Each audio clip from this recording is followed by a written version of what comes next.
Okay, 2016 September മാസത്തിൽ ഓണത്തിന് മുമ്പ് 15,000 രൂപ പെൻഷൻ വാങ്ങിച്ച പ്രായം ചെന്ന മനുഷ്യരുണ്ട്. ബാബു, ഒരു ശുഭവാർത്ത, ഒരു അശുഭ വാർത്ത, ഏതാണ് ആദ്യം പറയേണ്ടത്?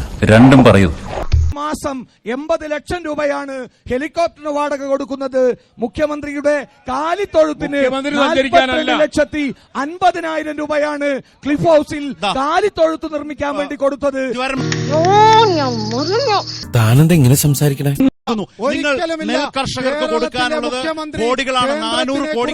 എന്റെ ചോദ്യം, നെൽ കർഷകർക്ക് കൊടുക്കാനുള്ള കേന്ദ്ര വിഹിതം 400 കോടി എന്തേ തരാത്തത്? റബ്ബറിന്റെ താങ്ങുവില 250 ആക്കാൻ എന്തുകൊണ്ട് നിലപാടെടുക്കുന്നില്ല? വെറുതെ മിടുക്കനാ നീ. എന്താ നിന്റെ പേര്? അഭിമന്യുവിനെ കൊലപ്പെടുത്തിയത് ആരാണെന്ന് സുഹൃത്തിന് അറിയുമോന്നാണ് ചോദ്യം. ആരാണ് പ്രതികൾ? ആരാണ് പ്രതികളുടെ പേരെനിക്ക് ഓർമ്മയില്ല. അല്ല, പ്രതികളുടെ രാഷ്ട്രീയ സംഘടനാ പശ്ചാത്തലം എന്താണ്? അതാണ് അവർ ചോദിക്കുന്നത്. അതെനിക്കറിയില്ല. അറിയില്ല. പക്ഷെ അഭിമന്യുവിനെ അറിയാം. വളരെ വളരെ വളരെ വളരെ വളരെ സെലക്റ്റീവായ രസാവഹമായ ഒരു സമീപനമുണ്ട് അതിൽ. യെസ്, എന്താ പറഞ്ഞത്?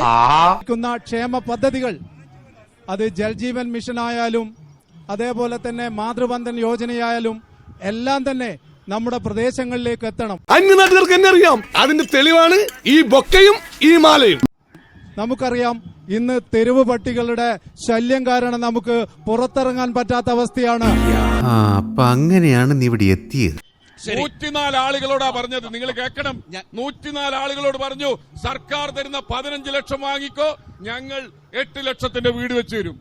കുട്ടികളിയല്ല മോളെ, ബട്ടർ ചിക്കൻ ഇതുമല്ലോ മനസ്സിലാവോ? പക്ഷെ എന്തൊക്കെ സങ്കടങ്ങളും വിഷമങ്ങളും ഉണ്ടെങ്കിലും 21 ലക്ഷം ആളുകളാണ്. അങ്ങനെ വരുമ്പോ 1 കോടിയോളം ആളുകൾ കേരളത്തിലെ സർക്കാരിന്റെ കയ്യിൽ നിന്ന് ക്ഷേമ ഐശ്വര്യങ്ങൾ സ്വീകരിക്കുന്ന നിലയിലേക്ക് മാറുന്നത് എന്തായാലും ഈ തെരഞ്ഞെടുപ്പിനെ സ്വാധീനിക്കും. ഇനിയും ഈ നാടകം ഇങ്ങനെ തുടർന്നുകൊണ്ട് പോണോ? അടിപൊളി. അപ്പൊ പണി കഴിഞ്ഞിട്ട് കാണാം. Happy new year. Happy new year. അതിന് ഒക്ടോബർ ഉള്ളത്.